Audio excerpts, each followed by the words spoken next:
Hello students, आपका स्वागत है माइंड मेकर गुरुजी यूट्यूब चैनल पे। आज हम एक नए सेशन की शुरुआत कर रहे हैं जो कि एक पूरे अपने हिस्ट्री का क्या होगा, ओवरव्यू होगा। तो हम सीधे समय न गवाते हुए हम लोग सीधे चलते हैं अपने मेन कैंप पे, ठीक है, फोकस पे। ठीक है, चलिए अब आके देखते हैं यहाँ पर। पहला चीज, जैसे हम जब शुरुआत करते हैं तो हम ये देखते हैं कि 7th to 12th सेंचुरी यानी नियर अबाउट क्लास 7th और 8th की अगर एनसीईआरटी को हम देखें तो उनको अगर कंपाइलेशन के रूप में देखें तो 7th to 12th century, ठीक है, 7th to 12th century is the most important period of our history. Okay, now we are going to learn about Chol dynasty. Chol dynasty. अब ये चोल डायनेस्टी क्या थी? चोल डायनेस्टी दक्षिण भारत की, अगर हम मैप पे देखें बच्चों, हम अगर मैप पे इस चोल डायनेस्टी को देखना चाहें तो ये यहां से शुरू होकर तमिलनाडु का ये हिस्सा लेते हुए तकरीबन तेलंगाना, कर्नाटका और ये हिस्सा तकरीबन कैप्चर किया हुआ था। Chola dynasty one of the most prominent dynasty थी, ठीक है। ये लगभग 600 ईस्वी से लेकर 600 एडी से लेकर लगभग 1200 एडी तक इन लोगों ने शासन किया था, लगभग 700 से 800 साल लगभग, ठीक है। और 560 सालों में की शासन में इन्होंने लगभग पूरे देश पर यहां से शुरुआत की थी। इधर था पाल वंश और इधर था गुर्जर प्रतिहार वंश। इन सब की लड़ाई हुई थी किस चीज के लिए? यहां पर एक जगह है कन्नौज, ठीक है, इस जगह का नाम क्या है? कन्नौज, ठीक है बच्चों। कन्नौज को लेकर क्या हुआ था? 3 युद्ध हुए थे। कन्नौज को लेकर एक युद्ध हुआ था जिसको कहते हैं त्रिकोणीय संघर्ष या ट्राइएंगुलर स्ट्रगल। और वो कौन कौन थे? पाल वंश, सबसे पहले हम लोग ये देखेंगे कौन सा वंश था यहां पर लड़ाई जो हुई थी। पहला था गुर्जर प्रतिहार, गुर्जर प्रतिहार, ठीक है। सेकंड था Pala dynasty, Pala dynasty. And third one is अपना चोल, चोल डायनेस्टी। अब समझने वाली बात यह है कि यहां पर ही क्यों लड़ाई हुई। ये जो प्लेस है इंडिया का कन्नौज एरिया, कन्नौज इसलिए सबसे ज्यादा इंपॉर्टेंट था क्योंकि चोल क्या करना चाहते थे? चोल यहां से जाके यहां पर अटैक करना चाहते थे, पूरे नॉर्थ इंडिया को कॉन्कर करना चाहते थे।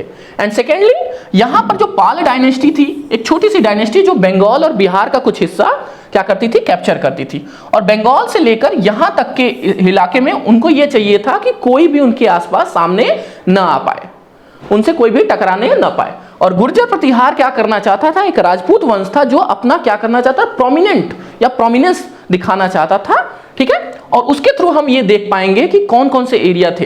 तो सबसे पहले हम लोग ये देख लेते हैं कि चोल डायनेस्टी में क्या क्या चीजें प्रोमिनेंट थी, ठीक है।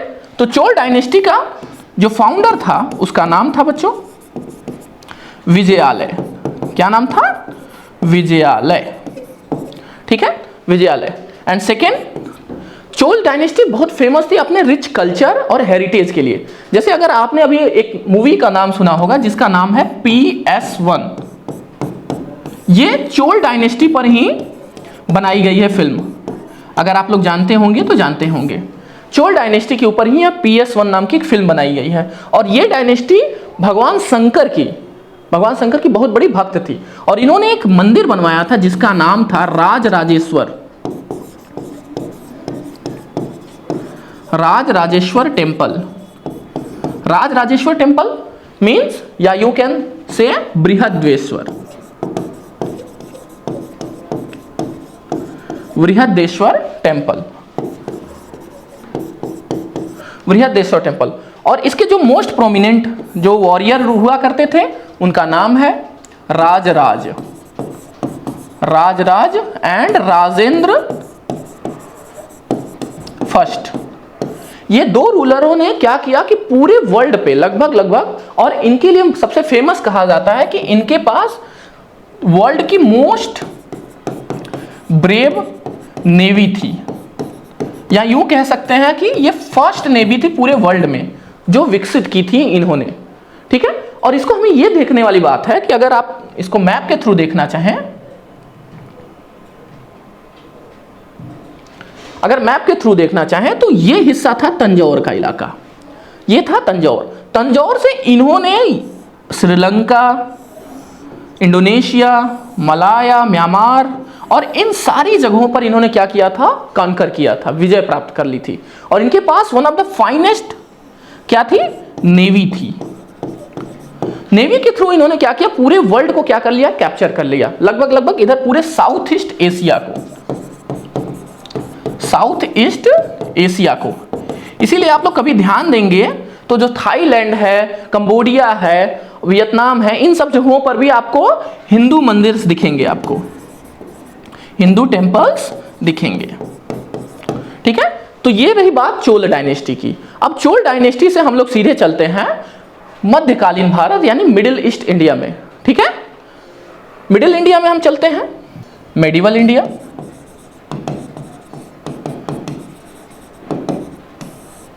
मेडिवल इंडिया की शुरुआत मानी तो जाती है नॉर्मली 756 एडी से, बिकॉज मोहम्मद बिन कासिम, मोहम्मद बिन कासिम ने फर्स्ट अटैक किया था किस पर, सिंध पर। सिंध के उस समय राजा जो थे, SINDH, सिंध के जो राजा थे उनका नाम था दाहिर। राजा दाहिर के ऊपर अटैक करके इसको कॉन्कर कर लिया था। बट लगभग 500 साल लगे इंडिया में किनको, मुस्लिम रूलर्स को, ठीक है, मुस्लिम रूलर्स को स्टेबलाइज करने में, एक पूरा का पूरा साम्राज्य उनको स्थापित करने में कितने साल लगे, लगभग 500 ईयर्स लगे। ठीक है, तो इस चीज को हम ध्यान रखेंगे और उसके बाद हम लोग सीधे चलेंगे किस पर, स्लेव डायनेस्टी पर। ठीक बच्चों, कौन सी डायनेस्टी पर, स्लेव डायनेस्टी। स्लेव डायनेस्टी क्यों नाम है इसका, और उससे पहले के क्या हिस्ट्री रही है स्लेव डायनेस्टी की। उससे पहले कुछ डायनेस्टीज रही हैं जिसका नाम एक है चौहान। आप लोगों ने पृथ्वीराज चौहान का नाम सुना होगा। He was the Prithviraj third. वो कौन से थे, Prithviraj third, Prithviraj third. Prithviraj third जो थे वो लड़ाई किए किससे के साथ, मोहम्मद गोरी के साथ, मोहम्मद गोरी के साथ। मोहम्मद गोरी कब आया था, 1191 में। 1191 में उसने क्या किया, दिल्ली पर अटैक किया। ठीक है, अटैक करता है वो दिल्ली पर। दिल्ली के अटैक होने पर अब उसने क्या किया कि पहली बार में तो पृथ्वीराज क्या हो गया, पृथ्वीराज क्या हो गया, वन हो गया, यानी जीत गए। बट सेकेंड टाइम क्या हुआ, मोहम्मद गोरी डिफीटेड किसको डिफीट किया, पृथ्वीराज चौहान को। इनको क्या कर दिया, डिफीट कर दिया। ठीक है, पृथ्वीराज चौहान को क्या कर दिया, डिफीट कर दिया। अब इसके थ्रू यहां पर से जो राजपूत डायनेस्टी है, या यूं कहिए राजपूतों का जो वंश था या हिंदू रूलर्स थे, वो खत्म हो चुके थे। और पहला टाइम था जबकि हमारे इंडिया पर मुस्लिम रूलर्स का क्या होने लगा था, स्टेबलाइजेशन शुरू हो गया था, यानी धीरे धीरे उन्होंने शुरुआत कर दी थी। ठीक है, तो इसको हम कुछ और रूप में देख सकते हैं इसको, after assassination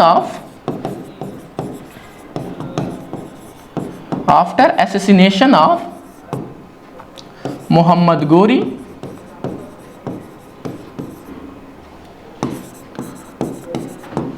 his slave name Qutubuddin Aibak, Qutubuddin Aibak. ठीक है, कुतुबुद्दीन ऐबक ने क्या किया, सबसे पहले इसने एक रूल करना शुरू किया, दिल्ली पर इसने शासन करना शुरू किया, दिल्ली पर रूल करना शुरू किया। और दिल्ली पर रूल करते समय, इसीलिए इस डायनेस्टी का नाम ही हम स्लेव डायनेस्टी के नाम से जानते हैं, स्लेव डायनेस्टी, या यूं कहिए इसका नाम क्या था, गुलाम वंश, गुलाम वंश। ठीक बच्चों, गुलाम वंश से शुरुआत होती है। पहली जो इसका पहला शासक था या जो पहला रूलर था वो कौन था, कुतुबुद्दीन ऐबक। और ये कब, 1206 में, 1206 में। और इसकी मौत जो होती है 1210 में ही हो जाती है, यानी 4 साल के शासन के बाद ही इसकी मौत हो जाती है। मौत कैसे होती है? पोलो खेलते वक्त। पोलो आप लोग जानते होंगे, जो हम लोग घोड़े पर खेलते हैं, घोड़े पर से ऐसे मारा जाता है गेंद को, ठीक है। तो पोलो में इसका क्या हो जाती है? डेथ हो जाती है। देन इसके बाद इसका दामाद, ठीक है, इसका दामाद जिसका नाम क्या था? इल्तुतमिश।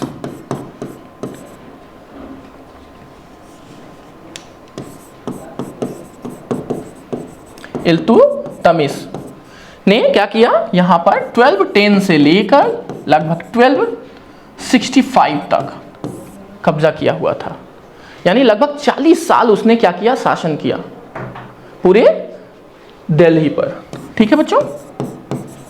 दिल्ली पर उसने शासन करने के दौरान ये बहुत सारी चीजें उसने पाई कि क्या करना है। जैसे एक आप लोगों ने सुना होगा, Qutubuddin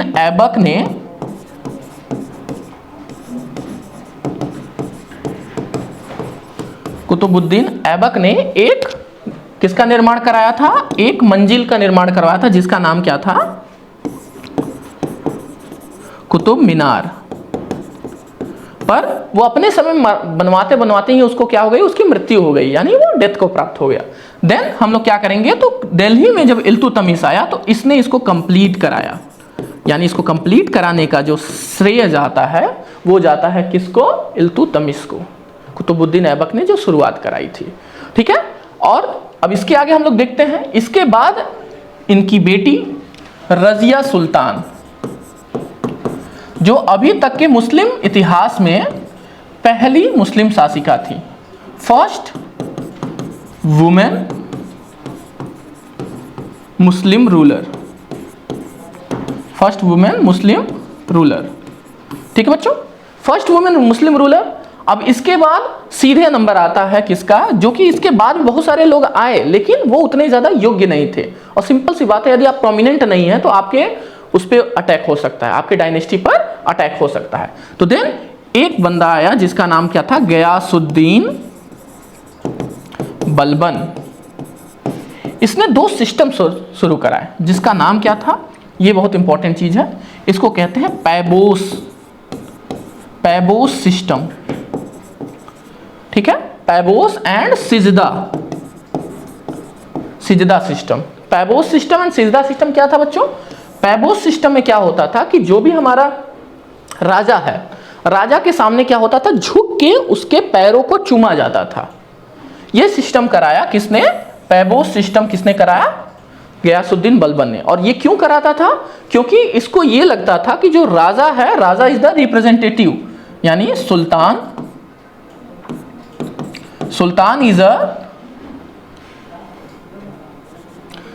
was the representative of अल्लाह, यानी ये मानता था कि अल्लाह के प्रतिनिधि के रूप में सुल्तान होता है, इसलिए सुल्तान के सामने सजदा करना चाहिए। और सिजदा ये होता है, सजदे शब्द से आया। सजदा का मतलब झुक के प्रणाम करना, और या तो उसके चरणों में क्या कर जाना? लौट जाना, ठीक है। तो ये प्रथा उसने शुरू कराई थी, और ये सबसे ज्यादा क्वेश्चन भी किए गए हैं आप लोगों के सिलेबस में, ठीक है, गयासुद्दीन बलबन ने, ठीक है। और इन्होंने एक और ब्लड एंड आयरन, ठीक है, पॉलिसी इन्होंने चलाई थी। एक और नाम है ब्लड एंड आयरन पॉलिसी, रक्त और लौह की नीति, रक्त और लौह की नीति, पैबोस सिस्टम एंड सिजदा system, and lastly blood and iron policy.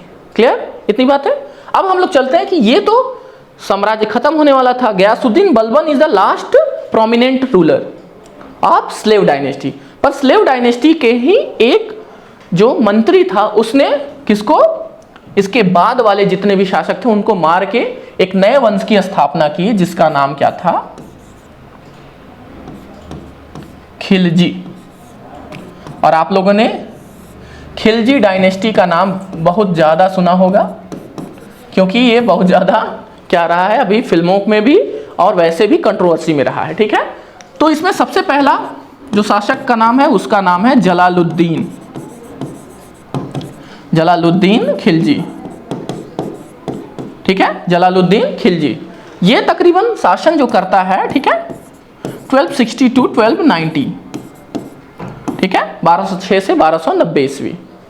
ठीक है, पर हमें ये समझना होगा कि इसमें मोस्ट प्रोमिनेंट शासक कौन था, प्रोमिनेंट रूलर कौन था। ठीक है, तो हम लोग सीधे उसके ऊपर आते हैं जिसको आपने सुना भी होगा, नाम अलाउद्दीन खिलजी। ठीक है, अलाउद्दीन खिलजी। अलाउद्दीन खिलजी कौन था? अलाउद्दीन खिलजी वो इंसान था, यानी एक तरीके से समझिए जलालुद्दीन का भतीजा। ठीक है, और उसने क्या किया कि पूरे अपने चाचा को मार के क्या कर लिया, गद्दी पर शासन कर लिया। ठीक है, और उसने दो प्रथाएं चलाई थी, एक का नाम था दाग सिस्टम। ठीक है, दाग सिस्टम, एंड उसने एक और काम कराया था जो कि मार्केट रिफॉर्मेशन की शुरुआत की थी। इस मामले में इसके दो चीजें बहुत ज्यादा फेमस है। दाग प्रथा ये हुआ करती थी कि जो घोड़े हुआ करते थे, यानी जो हॉर्सेस हुआ करते थे, ठीक है, उन पे साइन लगाए जाते थे। ठीक है, या स्टाम्प लगाए जाते थे, जिससे कि पहचाने जा सके कि ये किसके घोड़े हैं। ठीक है, और मार्केट रिफॉर्मेशन में उसने ये किया कि जितने भी दाम हैं, जितने भी सामानों के दाम हैं, उनको क्या कर दिया कि एक निश्चित वैल्यू दे दी कि ये दाम इतने में ही बिकेगा, ये सामान इतने में ही बिकेगा। और जिसके कारण क्या हुआ, मार्केट रिफॉर्मेशन के थ्रू इसने क्या किया, मार्केट को क्या कर लिया, बहुत ज्यादा सुधार दिया, यानी रिफॉर्म कर दिया बहुत बढ़िया तरीके से। ठीक है, तो ये था खिलजी डायनेस्टी। खिलजी डायनेस्टी के बाद जो डायनेस्टी शुरू होती है उसका नाम है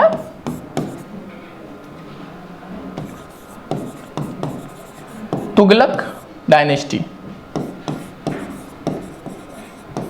ठीक है, dynasty, Tughlaq dynasty. Tughlaq dynasty में 3 डायनेस्टी के इसके प्रोमिनेंट रूलर थे, उसमें थे पहले,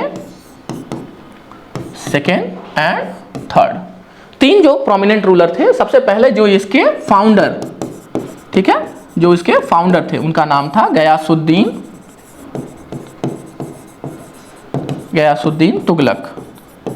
ठीक है, ये बहुत ज्यादा देर तक शासन नहीं कर पाए, बट इसके बाद गयासुद्दीन के बाद आता है जिसका नाम बहुत ज्यादा फेमस है, और वो भी विवादित नामों से कारण, कंट्रोवर्शियल बहुत ज्यादा इसका नाम है। उसका नाम है क्या, मोहम्मद बिन तुगलक। मोहम्मद बिन तुगलक। मोहम्मद बिन तुगलक जबकि सबसे ज्यादा पूरे सारे नवाबों में सबसे ज्यादा पढ़ा लिखा और सबसे ज्यादा क्या था, शिक्षित था। पढ़ा लिखा होने के कारण कहने का मतलब कि वो अपनी पढ़ाई बहुत अच्छे से किया था, मदरसे में गया हुआ था, बहुत अच्छा से पढ़ा लिखा इंसान था और बहुत ही बुद्धिमान माना जाता था। पर ये कंट्रोवर्शियल क्यों हुआ, क्योंकि इसने कुछ ऐसे नियम कानून बनाए जो कि बहुत बुरे तरीके से फेल हुए। अब उस फेल होने का कारण क्या था उसको भी देखेंगे। And the third ruler is Firoz Tughlaq. Firoz Tughlaq, ये 3 शासक थे जो तुगलक डायनेस्टी को आगे लेकर गए। ठीक है, पर हम यहां पर ये समझेंगे कि गयासुद्दीन तुगलक, फिरोज तुगलक और मोहम्मद बिन तुगलक के आगे गयासुद्दीन तुगलक की प्रोमिनेंट थोड़ी सी कम है, तो हम सीधे किस पे चलेंगे, मोहम्मद बिन तुगलक पे। ठीक है बच्चों, ये नाम ही अपने आप में काफी कंट्रोवर्शियल है, और कंट्रोवर्शियल होने का कारण क्या था, क्योंकि कुछ इसको विद्वान मानते हैं कि ये बहुत ही बुद्धिमान था, बट कुछ लोग मानते हैं कि 1 नंबर का ये गधा इंसान था, तो इसको समझ नहीं थी। ठीक है, बट हम लोग इसको थोड़ा सा डिटेल में देखते हैं मैप के थ्रू। ठीक है, अब देखिए ये इलाका है दिल्ली, आपको दिख रहा होगा, और ये इलाका था दिल्ली सल्तनत। ठीक है, ये पूरा इलाका दिल्ली सल्तनत था। इसने क्या किया कि उस समय तक हमारा जो तुगलक डायनेस्टी था वो लगभग ये महाराष्ट्र तेलंगाना ऐसे होते हुए यहाँ तक पहुँच गया था। ये लगभग ये एरिया था आपके तुगलक डायनेस्टी का। बट समझने वाली बात ये है कि ये दिल्ली से इसके दिमाग में ये आया मोहम्मद बिन तुगलक के कि वो क्या करते हैं कि हमें यहाँ से कंट्रोल नहीं हो पा रहा है, क्या शासन, दिल्ली का शासन कंट्रोल नहीं हो रहा है, साउथ हमेशा क्या हो जा रहा है, छूट जा रहा है, और यहाँ पर रोज क्या हुआ करते थे, रिवोल्ट हुआ करते थे। ठीक है, इसके शासन काल में रिवोल्ट होना शुरू हो गए थे, विद्रोह होना शुरू हो गए थे। ठीक है, यहाँ पर 2 राजा थे जिनका नाम क्या था, हरिहर एंड बुक्का। हरिहर एंड बुक्का। ठीक है, हरिहर एंड बुक्का, इन्होंने विद्रोह करना शुरू कर दिया था। तो इसके दिमाग में ये आया कि हम यहाँ से दिल्ली से अपना जो शासन है वो कहां से लगाएंगे, दौलताबाद, इस जगह पर ले आया। दौलताबाद इस समय महाराष्ट्र के हिस्से में आता है, ठीक है। पहले तेलंगाना का हिस्सा था, मतलब यानी आंध्र का हिस्सा था, फिर तेलंगाना बटा, तेलंगाना का कारण महाराष्ट्र को दे दिया गया, ठीक है। तो ये जो दौलताबाद, इसने कहा कि हम दिल्ली से क्या आएंगे, दौलताबाद। और दौलताबाद क्या होता था, बीच बीच में पड़ता था एकदम, जिससे कि क्या हो सकता था, नॉर्थ इंडिया और साउथ इंडिया दोनों कंट्रोल हो सकता था। पर समस्या क्या थी कि जब ये यहां से यहां पर आने लगा तो एक तो खर्च सबसे बड़ी चीज थी। यहां से पूरी सेना लेकर आना, अपनी राजधानी को ट्रांसफर करना, कैपिटल ट्रांसफर करना अपने आप में बहुत बड़ा काम होता है, जिसके कारण यहां तक पहुंचते पहुंचते, लगभग भोपाल के आसपास पहुंचते पहुंचते उसने प्लान को गिव अप कर दिया। प्लान गिव अप होने के कारण क्या हुआ कि आधे लोग तो पहले आधे रास्ते में मर गए, और आधे जो यहां तक पहुंचे भी थे वो भी क्लैरिटी के साथ नहीं काम कर पाए। और क्या हो गया, इन्हीं दोनों के हौच पौच में वो क्या हो गया, क्लियर इसका विजन नहीं हो पाया, और जिसके कारण क्या हुआ कि इसको बहुत ज्यादा हानि हुई, ठीक है। सेकंड इसका रीजन क्या था, प्रॉब्लम क्या था, क्वाइन का, यानी सिक्कों का। उस समय क्या हो रहा था, राजकोष यानी जो हमारे पास करेंसी होती थी, या उनके पास तुगलक डायनेस्टी के पास जो करेंसी थी वो कम होनी शुरू हो गई थी। तो उसने कहा कि हम चांदी की जगह पर, यानी सिल्वर के, ठीक है, जगह पर हम क्या चलाएंगे, सिल्वर की जगह पर हम तांबे का, या यूं कहिए कि मिक्स, ठीक है, मिक्स सिक्का या मिक्स करेंसी चलाएंगे, मिक्स करेंसी और क्वाइन, ठीक है, मिक्स करेंसी या क्वाइन, जो कि तांबे, जीतल और इन सबको मिक्स करके बनाया जाता था, जिससे क्या होगा कि भार भी कम पड़ेगा राजकोष पे। सोचने में, और अगर ऐसे देखा जाए थ्योरेटिकली तो ये बहुत अच्छा था, पर प्रैक्टिकली इसका क्या हुआ, जब इन्होंने क्वाइन बनाया तो सिल्वर को सारा अपने पास रखवा लिया और तांबे के सिक्के जारी कर दिए, मिक्स करके तांबे के सिक्कों को जारी कर दिया। अब इसके कारण क्या हुई प्रॉब्लम कि सभी लोगों ने नकली सिक्के, यानी अपने घर में ही लोगों ने, ठीक है, हाउसेज में बनने शुरू हो गए, ठीक है, घरों में ही तांबे के सिक्के, या यूं कहिए, ठीक है, कॉपर के सिक्के बनने शुरू हो गए घरों में ही। अब जब ये हालत होगी तो इतने सिक्कों की, नकली सिक्कों की संख्या बढ़ गई कि अंत में फिर से इस आदेश को, फरमान को वापस लेना पड़ गया, ठीक है। तो इसके कारण ये सेकंड उसका प्रॉब्लम फेल हो गया। अब सोचिए कि एक पढ़ा लिखा इंसान क्या कर रहा है, थ्योरेटिकली क्या पॉसिबल है और प्रैक्टिकली क्या पॉसिबल है। तीसरा इसका सबसे मजेदार जो चीज, कहते हैं ना कि कुछ लोगों की किस्मत भी गधे की पूंछ से लिखी रहती है, तो इनके भी साथ यही प्रॉब्लम था महाराज जी के साथ। न्यू दिल्ली में ये बैठे हुए थे, इनको लगा कि ये जो गंगा यमुना का इलाका है, ये वाला इलाका, ठीक है, गंगा यमुना का जो इलाका था, ठीक है, यहां पर हम क्या कर दें कि टैक्स को बढ़ा दिया जाए, ठीक है, टैक्स में क्या कर दिया जाए, वृद्धि कर दिया जाए, ठीक है, टैक्स में इन्होंने वृद्धि करा दी। और समस्या की बात यह थी कि उसी साल इस पूरे एरिया में क्या आ गया, ड्रॉट हो गया। ड्रॉट आप लोग जानते हैं, जिसको कहते हैं अकाल पड़ना, ठीक है। मजेदार बात यह है कि फिर से जब इन्होंने टैक्स बढ़ाया, दोआब में क्या हो गया, ये गंगा जमुना के इलाके को दोआब बोला। दोआब का मतलब होता है दो, मतलब दो, आब का मतलब नदी, यानी दो नदियों के बीच का एरिया, उसको कहते हैं दोआब, ठीक है। तो इस पूरे एरिया में क्या हो गया, ड्रॉट पड़ गया, सूखा पड़ गया, और सूखा के कारण इनको क्या हुआ, ये जो टैक्स वृद्धि वाला मामला था इसको भी वापस लेना पड़ा। तो सोच सकते हैं कि पढ़ा लिखा इंसान होने के नाते प्रैक्टिकलिटी और थ्योरेटिकली में क्या फर्क होता है, ठीक है। तो ये तीन चार चीजें जो थी कि इनकी बहुत खराब निकली, और जिसके कारण पूरी जनता इनके साथ क्या हो गई थी, इनके हिसाब से विद्रोह करने लगी थी, इनके खिलाफ विद्रोह करना शुरू कर दिया था, ठीक है। इनके बाद आए फिरोज तुगलक, इसके मरने के बाद, ठीक है, इसके मरने के बाद इनका भाई, जिसको आप कजिन कह सकते हो, ठीक है, फिरोज तुगलक। फिरोज तुगलक के पास शासन बहुत कम रह गया था, यानी एरिया वाइज अगर देखा जाए तो शासन बहुत कम था, बट इसने जितना भी किया अपने हिसाब से ठीक ठाक किया। ये फिरोज तुगलक ही पहला इंसान था जिसने जजिया लगाया था, किस पे, हिंदुओं पर। जजिया लगाने वाला पहला शासक था जिसने ब्राह्मणों पर लगाया था, किस पे, ब्राह्मणों पे। ब्राह्मणों पर क्या लगाया था, जजिया लगाया था, ठीक है, सबसे पहले। और सेकंड नंबर पे इसने जो काम किए थे, एक दीवाने ए बंदगान नाम का एक स्लेव के लिए, यानी जो गुलाम लोग थे या जो कैदी लोग थे उनके लिए एक क्या करवाया, एक सिस्टम की स्थापना की, दीवाने बंदगान, जिसमें क्या होता था, उनको मदद दी जाती थी, ठीक है। और दूसरे नंबर पे आता है इसने एक और जो दिल्ली के भिखारी थे उनके लिए भी एक व्यवस्था की, जिसका नाम था दीवाने खैरात। दीवाने खैरात, खैरात का मतलब ही समझते, कहते हैं ना आप लोग खैरात में पा गए हो क्या कोई चीज, तो खैरात यहां से सिस्टम आया, ठीक है, खैरात। और यहां से दीवाने खैरात के थ्रू इन्होंने क्या किया कि वहां के गरीबों की मदद करने के लिए इसकी व्यवस्था की, ठीक है। ये इनके कुछ मोस्टली प्रोमिनेंट काम रहे हैं, ठीक है। अगले पे हम चलते हैं बच्चों।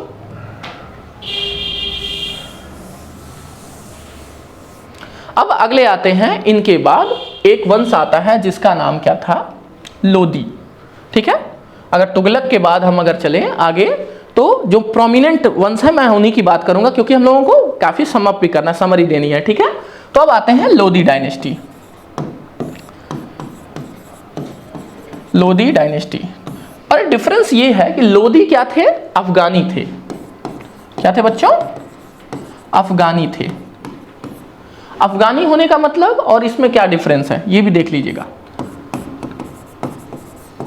तुर्क, इससे पहले जितने भी शासक थे वो टर्की से आए थे, और ये कहां से थे, अफगानिस्तान से थे। अफगानिस्तान जो बेल्ट है उस एरिया से ये आए थे, इसलिए इनको अफगानी बोला जाता था।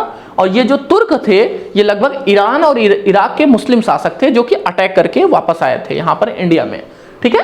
तो इसीलिए इसको लोदी डायनेस्टी को अफगान डायनेस्टी भी बोला जाता है कहीं कहीं पर, ठीक है, आपको देखा हुआ मिल जाएगा आसानी से, ठीक बच्चों। तो अब हम लोदी डायनेस्टी के बारे में थोड़ा सा देख लेते हैं। लोदी डायनेस्टी में 3 नाम है। पहला नाम है बहलोल लोदी, बहलोल लोदी, ठीक है, बहलोल लोदी। फिर उसके बाद आते हैं सिकंदर लोदी, ठीक है, Sikandar Lodi. And the third one is Ibrahim Lodi.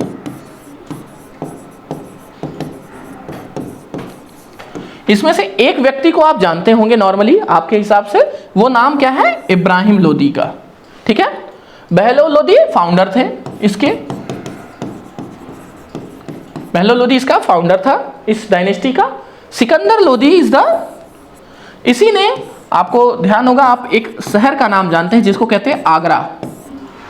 Agra शहर का स्थापना किया था सिकंदर लोदी ने, ठीक है। इसका फाउंडेशन किसने किया था बच्चों, सिकंदर लोदी ने, ठीक है, आगरा का सिकंदर लोदी, इसी के नाम से ये पूरे शहर का नाम था, आगरा पड़ा था, ठीक है।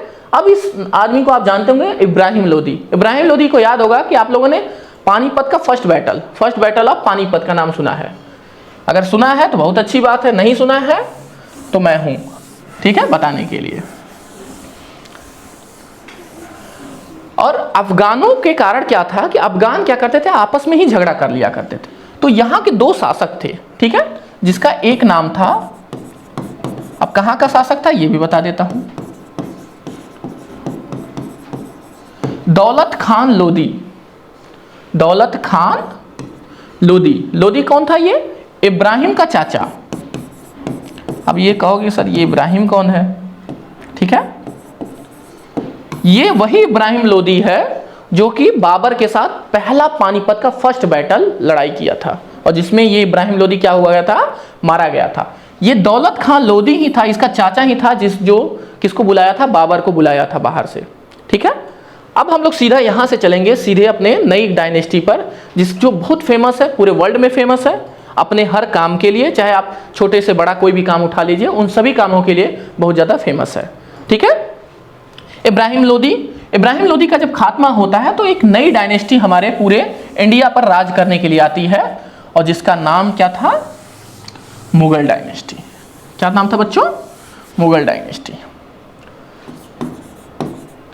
ठीक है।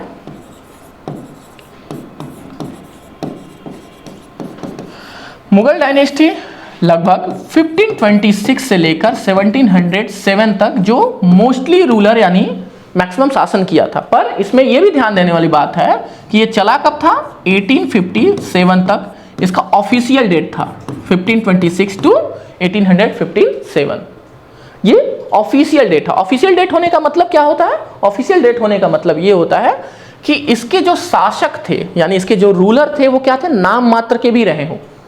यानी अगर इसके शुरुआत का पहला शासक देखा जाए तो वो था बाबर, और लास्ट में कौन थे, सबसे लास्ट, जिनका नाम क्या है,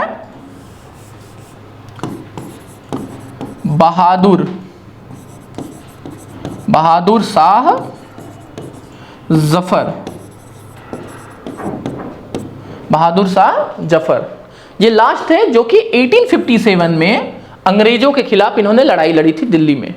और इसी के बाद इनको भेज दिया गया था कहां पर, रंगून में। रंगून आप लोग सुना है, आप लोगों ने गाना सुना होगा, ठीक है, रंगून से रिलेटेड। तो रंगून भेज दिया गया था। उस समय रंगून किसका हिस्सा हुआ करता था, इंडिया का ही हिस्सा हुआ करता था। तो रंगून इनको भेज दिया गया था काला पानी की सजा में, और जहां पर इनकी मौत हो गई थी जफर की। ठीक है बच्चों, ठीक बच्चों। तो अब हम बाबर से शुरू करते हैं लड़ाई लड़ना, मुगल डायनेस्टी को आगे बढ़ाएंगे, ठीक है, और फिर हम देखेंगे। ठीक है बच्चों,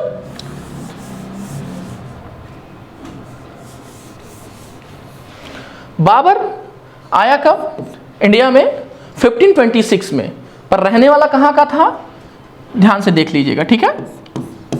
ये था तो तुर्क, रहने वाला कहां का था, उज्बेकिस्तान का,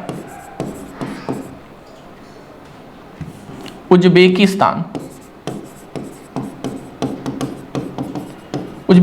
का था। उज्बेकिस्तान से उसने शुरुआत की, ठीक है, उज्बेकिस्तान पे।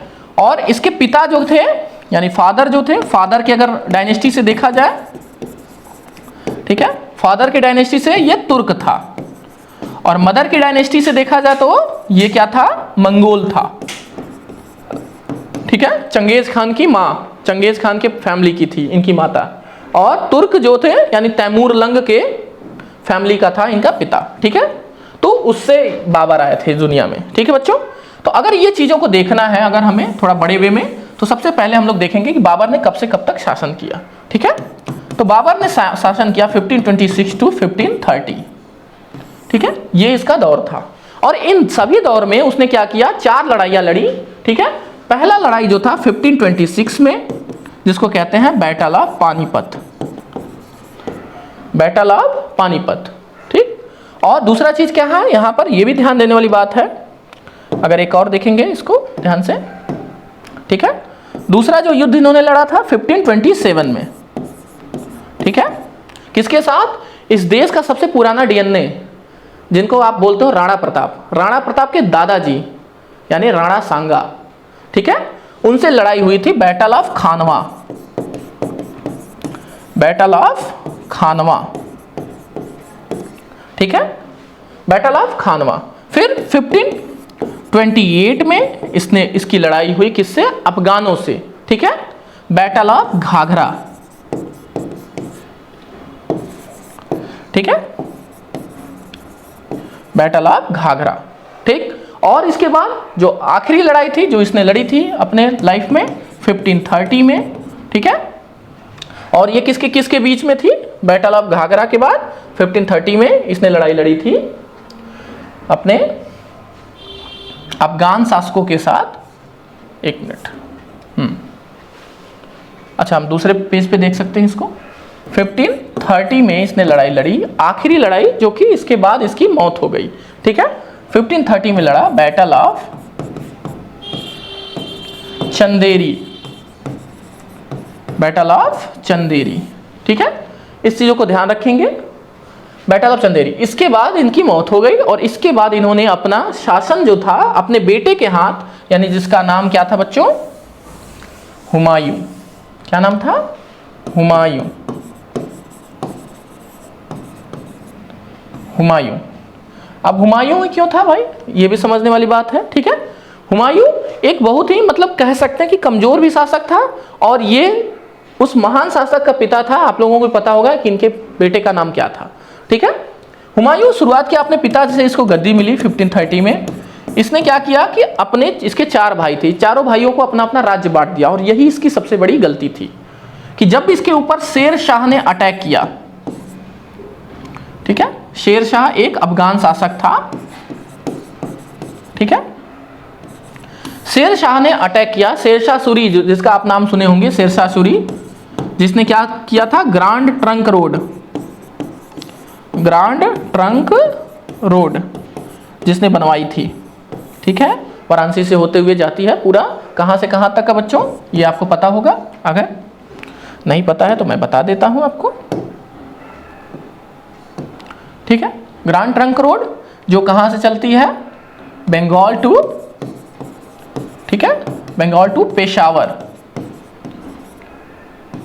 पेशावर कहां है भाई, इस समय पाकिस्तान में है, ठीक है, पाकिस्तान का हिस्सा था। बंगाल से शुरुआत हुई थी और उसका कहां पर, पेशावर तक गई थी, ठीक है। उस समय की सबसे लंबी सड़कों में से एक थी, ठीक। तो शेर शाह ने जब 1539 में, ठीक है, 1539 में इसको हराया बैटल ऑफ चौसा में, बैटल ऑफ चौसा, ठीक है। बैटल ऑफ चौसा में ये हारा किससे, शेर शाह से। शेर शाह से हारने के बाद इसने फिर एक साल बाद फिर से इसने कोशिश की, एक नई कोशिश की, और वो नई कोशिश कब थी, 1540 में, जिसका नाम था battle of Kannauj, battle of Kannauj, battle of Kannauj. Battle of Kannauj में इसकी बहुत बुरी तरीके से हार हुई और इसको अंततः कहा गंगा में कूद के, गंगा नदी में कूद के इसको जान बचानी पड़ी थी। और गंगा में कूदने के बाद इसको भागना पड़ा, धीरे धीरे वहां से होते हुए अपने पूरे रास्ते को होते हुए कहां भागा, अरब की तरफ भाग गया, ठीक है। और अरब में ही, हिंदाल क्षेत्र में ही इसके बेटे का जन्म हुआ, जिसका नाम क्या था, सम्राट अकबर, ठीक है बच्चों। यहां से शुरुआत होती है इस कहानी की, एक नई इरा की, जिसको आप कहते हैं अकबर का शासनकाल। अकबर, जलालुद्दीन मोहम्मद अकबर, ठीक है। अकबर ने शासन किया 1556 से 1605 तक, ठीक है बच्चों, 1556 से 1605 तक। 1556 में पानीपत का सेकेंड बैटल हुआ, second battle of Panipat.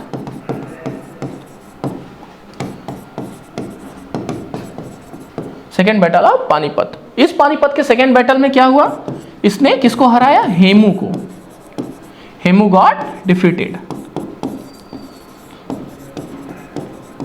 Hemu got defeated, किसके द्वारा, अकबर के द्वारा। और एक बार फिर से मुस्लिम रूल इंडिया में स्टेबलाइज्ड होने लगा, ठीक है।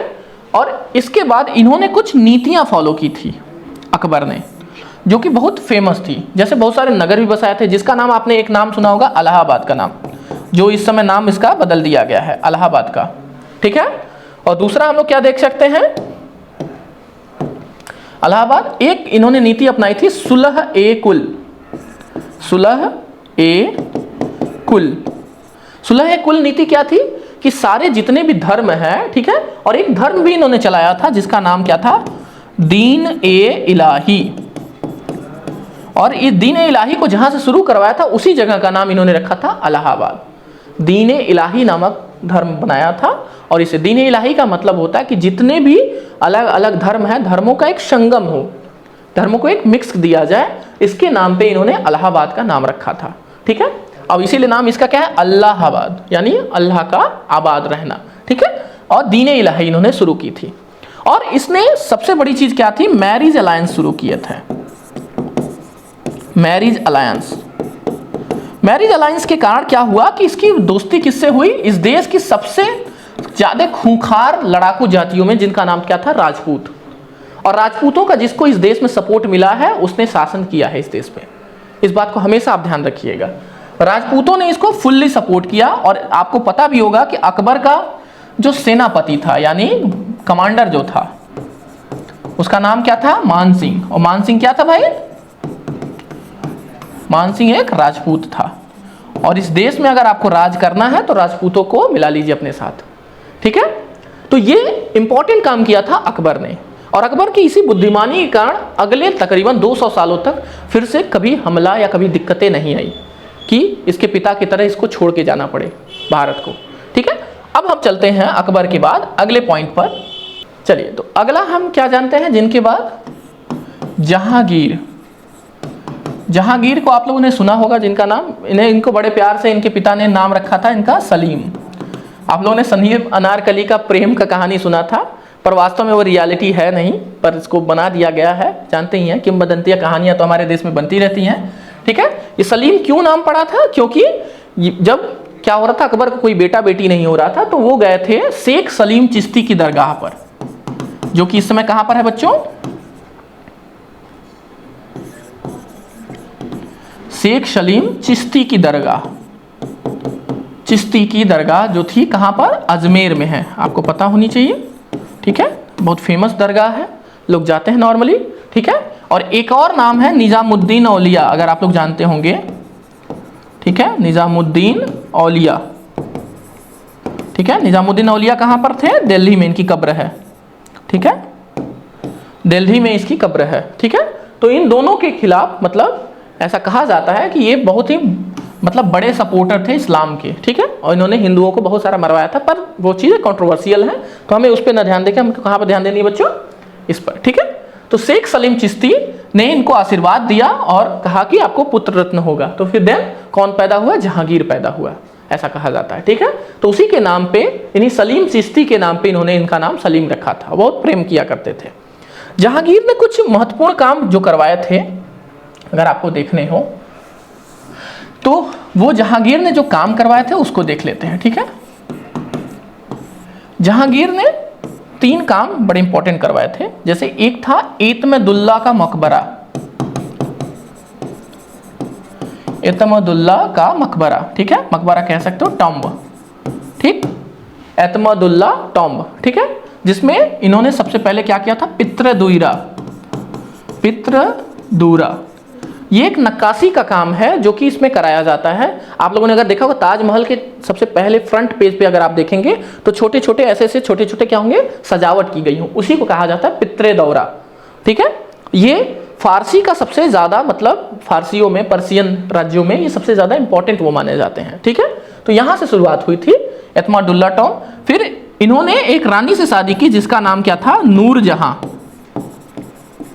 ठीक है, और नूरजहां कौन थी, नूरजहां की मां का नाम था इस्मत बेगम। और आपको जान के ये आश्चर्य होगा कि इनकी मां ने ही इत्र बनाने का तरीका खोजा था। इत्र जानते हो, सेंट जिसको आप कहते हो। ठीक है, सेंट, या इसको आप परफ्यूम बोल सकते हो।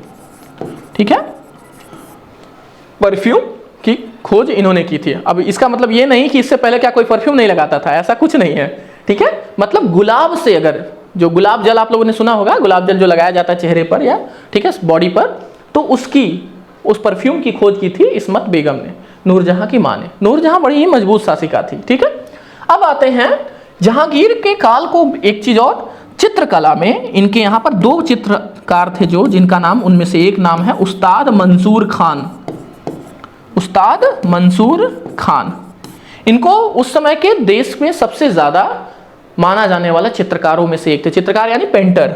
ठीक है, one of the finest painter थे ये उस जमाने में। और जहांगीर को के काल को क्या कहा जाता है, द इरा ऑफ, ठीक है, the golden era of painting. ये बहुत इंपॉर्टेंट चीज है, आपसे पूछा भी जाता है। ठीक है, कि चित्रकला का स्वर्णकाल किसे कहा जाता है, तो चित्रकला का स्वर्णकाल जहांगीर के टाइम पीरियड को कहा जाता है। ठीक है, ये गोल्डन इरा था। ठीक है बच्चों, गोल्डन इरा। ठीक, अब आगे हम लोग चलते हैं। इसके बाद जहांगीर के बाद एक आदमी बैठा जो कि आप लोग जानते होंगे कि इस देश का लगभग जितनी बड़ी इमारतें हैं उसी व्यक्ति ने बनवाई है। ठीक है, हम लोग आगे चलेंगे, इसमें देखेंगे। ठीक, और उस आदमी का नाम क्या है, शाहजहां। बड़े लोग इनको मानते हैं कि one of the finest lover भी थे, पर ऐसा कुछ है नहीं। ठीक है, इतिहास के गर्भ में बहुत कुछ छिपा हुआ है, तो हम लोग बस सीधे यहाँ पर आते हैं कि शाहजहां ने क्या क्या काम करा। तो आप दिल्ली के आसपास के जितने भी किले जानते होंगे उनमें से मैक्सिमम इसी व्यक्ति ने बनवाए थे। ठीक है, उसमें से सबसे पहला आप लोग को पता ही है, रेड फोर्ट, जिसपे से हमारे देश के प्रधानमंत्री जी लोग सभी लोग क्या करते हैं, झंडा फहराते हैं, ये इन्हीं का बनवाया गया है। ठीक है, जामा मस्जिद, ठीक है, जामा मस्जिद, और 7 वंडर में शामिल ताजमहल। ठीक है बच्चों, ताजमहल इन्होंने बनवाया था। ठीक, और भी बहुत सारे हैं, पर दीवान ए खास जैसे बोल सकते हो, दीवान ए खास, फिर है दीवान ए आम। ऐसे ऐसे नाम है कि आप लोग खुद ही कहेंगे कि रहने दीजिए सर। ठीक है, तो नाम कुछ ऐसे हैं, इनमें से कुछ याद कर लीजिएगा, ठीक है। जैसे जामा मस्जिद अगर आप चाहें तो याद कर सकते हैं, रेड फोर्ट याद कर सकते हैं, ताजमहल को आपको पता ही है किसने बनवाया है, सदियों से आप सुनते आए हैं कि ताजमहल शाहजहां ने बनवाया है, ठीक है बच्चों। अब आते हैं इनके बाद इनका एक पुत्र हुआ। पुत्र क्या हुआ? हाँ, कह सकते हैं कि पुत्र ही है। उस पुत्र का नाम क्या था? आलमगीर औरंगजेब, जिसको इस देश का सबसे क्रूर शासकों में से एक भी माना जाता है बच्चों, ठीक है। जिसका नाम क्या था? औरंगजेब।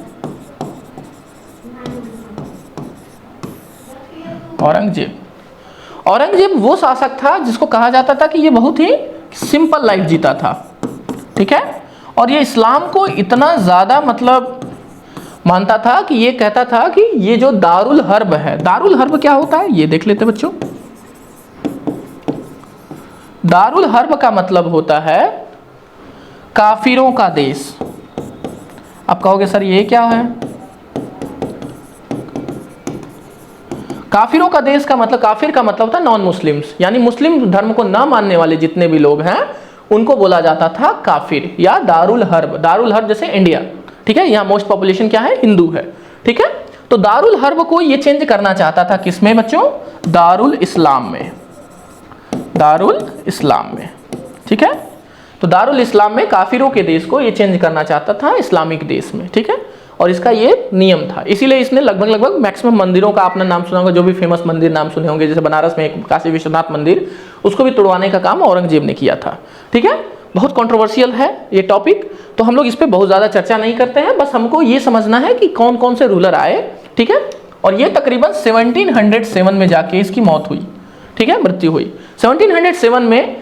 उस समय तक एक और मराठा, ठीक है, जो मराठा डायनेस्टी थी बच्चों, वो क्या हो चुकी थी? पीक पे आनी शुरू हो गई थी, यानी छत्रपति शिवाजी महाराज जो थे वो शुरुआत कर चुके थे, ठीक है। तो दक्कन की जो एरिया में था, दक्कन का एरिया क्या हो रहा था? कमजोर पड़ रहा था। ऐसे समझते हैं, थोड़ा इसको हम अपने मैप में समझते हैं। आप ये देख सकते हैं, ठीक है, दक्कन का एरिया यानी ये इलाका जो है, ठीक है, ये पूरा इलाका, ठीक है, ये दक्कन ट्रैप बोला जाता है, यानी इसके नीचे वाला ये जो लाइनें हैं ये दक्कन है, ठीक है, ये नॉर्मली बोला जाता है, ठीक बच्चों। इस दक्कन के एरिया से यहां से शुरुआत की थी, रायगढ़ से शुरुआत करने के बाद ये इंसान ऐसे आगे बढ़ा, कहां तक? छत्रपति शिवाजी महाराज। और यहां पर लास्टली उस समय तक मुगल डायनेस्टी पहुंची थी। यहां पर मुगल डायनेस्टी पहुंचने के बाद अब यहां से अटैक होने शुरू हो गए थे और धीरे धीरे ये राज्य आगे बढ़ना शुरू हुआ था, ठीक है। तो ये तो कहानी हो गई आपकी मुगल डायनेस्टी की। अब मुगल के बाद कौन आए? आप लोगों को भी पता है, बहुत फेमस है, ठीक है, अंग्रेजी शासक।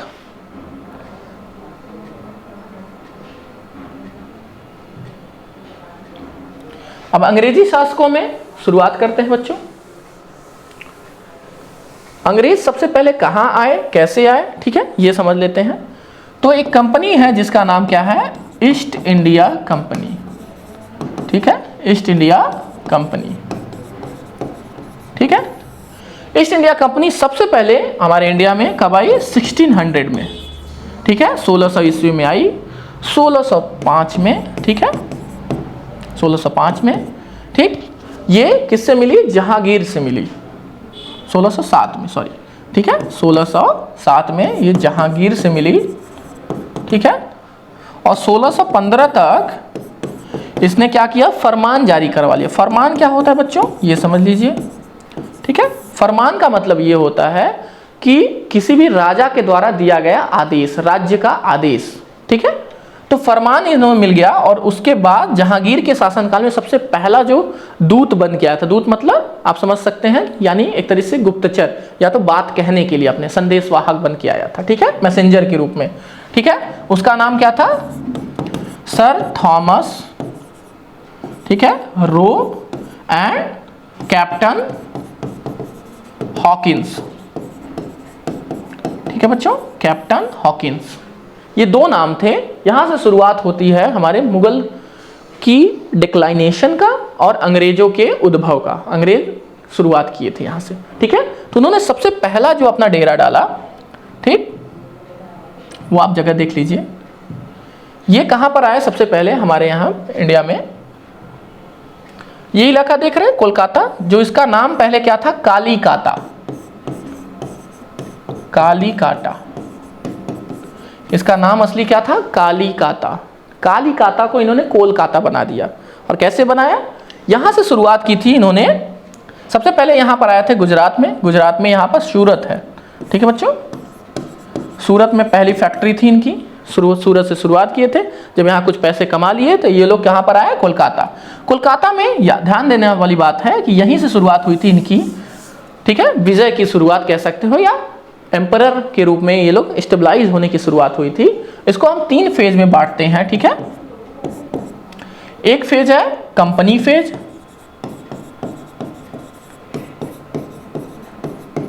दूसरा है कंपनी फेज के बाद मिडिल फेज, या यूं कहिए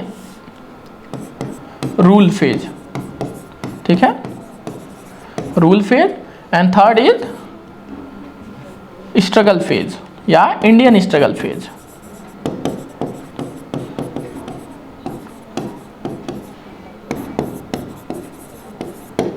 ठीक है, कंपनी फेज कौन था, इंडस्ट्रियल फेज कौन था, और हमें ये देखना है रूल फेज कौन कौन सा था। कोलकाता से शुरुआत किया था इन्होंने। कोलकाता में उस समय शासक जो हुआ करता था उसका नाम क्या था, सिराजुद्दौला।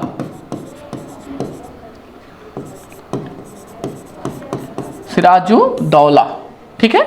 अपने दादाजी अलीवर्दी खान की जगह पर जब उसके दादा की मृत्यु हुई तो सिराजुद्दौला क्या बना, शासक बना, ठीक है। सिराजुद्दौला कभी भी कंपनी को पसंद नहीं करता था, अंग्रेजों को वो पसंद नहीं करता था, ठीक है। तो अब उसने क्या किया, कहा कि कोलकाता वाले में जो पोर्ट है, पोर्ट बंदरगाह है, उससे क्या नहीं हो सकता, ट्रेड नहीं कर सकते, ठीक है। तो अंग्रेजों ने कहा कि नहीं, हम तुम्हारी बात नहीं मानेंगे, ठीक। और इनके बीच में एक बहुत फेमस लड़ाई है जिसका नाम आप लोग जानते होंगे, बैटल ऑफ प्लासी, 1757 की वो लड़ाई जो कि पूरे भारत के इतिहास को बदल के रख देती है, ठीक है। अब उस लड़ाई को हम देखेंगे अगर,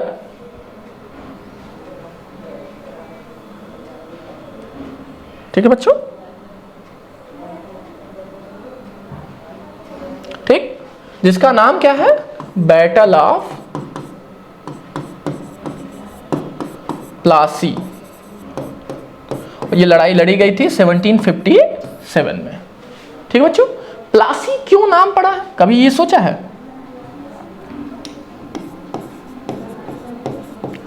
प्लासी ही क्यों बोलते हैं? प्लासी जो शब्द आया है वो नाम आया है पलाश से। अब ये कहोगे सर ये पलाश क्या होता है? आपने होली में जो रंग लगाते हैं, गुलाल जिसको कहते हैं ना आप लोग, गुलाल, गुलाल इसी के पेड़ से बनता है, पलाश का फूल होता है, आप लोग जानते होंगे। अगर पलाश का फूल बहुत कम दिखता है हमारे साथ सामने, ठीक है। उसी की जगह पे नाम वही, उसी का मैदान था, उसी को आप प्लासी बोलते हैं। पलाश के फूलों का मैदान हुआ करता था, इसीलिए इसका नाम बैटल ऑफ प्लासी पड़ा, ठीक है। अंग्रेजों और किसके बीच में लड़ाई हुई भाई? एक तरफ ऐसे समझ लीजिए कि एक तरफ क्या थे, ब्रिटिशर्स थे,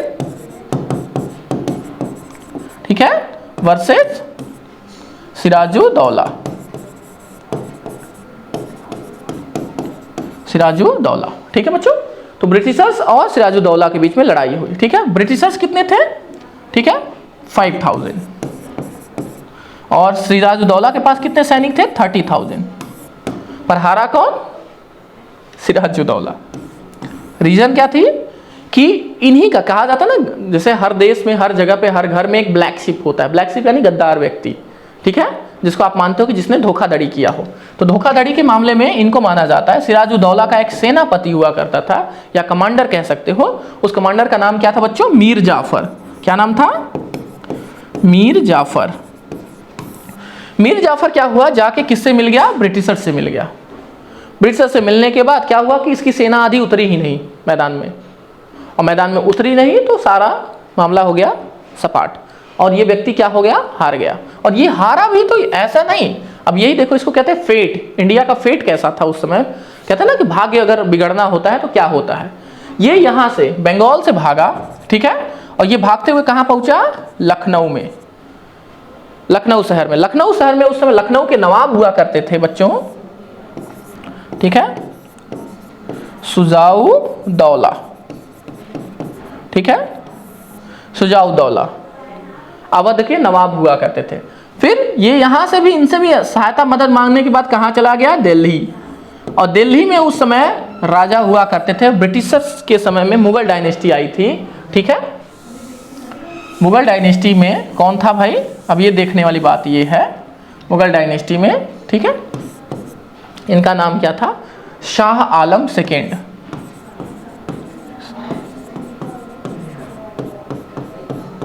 शाह आलम सेकेंड, ठीक है। और दूसरा नाम क्या था इनका? ठीक, एक थे शुजाउद्दौला,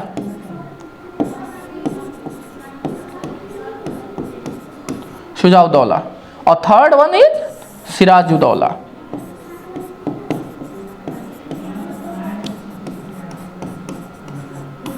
सिराजुद्दौला। इन तीनों ने मिलकर एक संयुक्त सेना बनाई। तीनों ने मिलकर एक क्या बनाई? ठीक है, फोर्स बनाई, जिसका जो लड़ाई लड़ी किस पर? 1764 में, जिसको कहते हैं battle of Buxar. Battle of Buxar. Battle of Buxar की लड़ाई कहा जाता है कि इस देश में मुगल डायनेस्टी को खत्म कर दिया और किसको स्थापित कर दिया, किसको स्टेबलाइज कर दिया? अंग्रेजों को। अंग्रेजों की धाक जम गई। अंग्रेजों में ने कैसा किया कि ये तीन सेनाएं थी, तीन सेना यानी सिराजुद्दौला की सेना, अवध की सेना और शाह आलम द्वितीय यानी उस समय का मुगल डायनेस्टी। नाम मात्र का ही था पर था, उस समय धड़क थी, इसकी हड़क थी, किसकी? मुगल डायनेस्टी की। पर पहली बार ऐसा हुआ कि इन तीनों की जो थी एक साथ मिली हुई सेनाएं थी वो क्या हो गई? हार गई। किससे? बैटल ऑफ बक्सर में, अंग्रेजों से।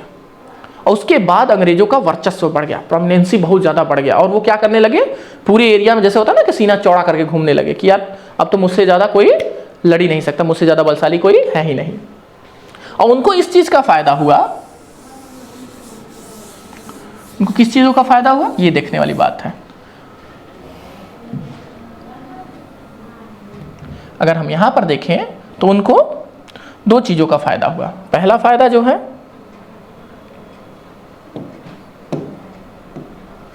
अगर आप देखना चाहेंगे तो उनको ये अभी जो का जो बिहार है, अभी बिहार वो था नहीं, ये हुआ करता था बड़ा सा बिहार, ठीक है, बिहार और बंगाल ये इलाका, यूपी, ठीक है, यहाँ तक यानी एमपी तक ये पूरा इलाका मिल गया किसको? किसके हाथ में आ गया बच्चों? ये पूरा इलाका आ गया अंग्रेजों के हाथ में।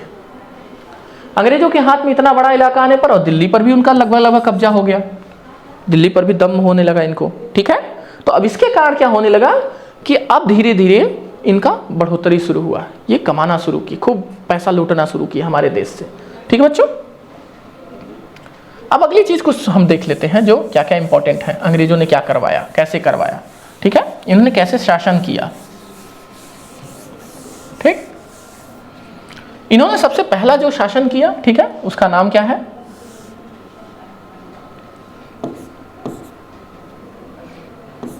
1764 बैटल ऑफ बक्सर के बाद, बैटल ऑफ बक्सर के बाद इन्होंने शुरुआत की किस चीज की? सबसे पहला नाम क्या आता है? बंगाल में इन्होंने 1773 में एक एक्ट लाया जिसका नाम क्या था? Pitt's India act. Pitt's India act के थ्रू इन्होंने क्या किया कि कब्जा करना शुरू किया, और यहां पर बंगाल में इन्होंने एक गवर्नर जनरल बनाया, ठीक है, बंगाल का एक गवर्नर, ठीक है, गवर्नर जनरल।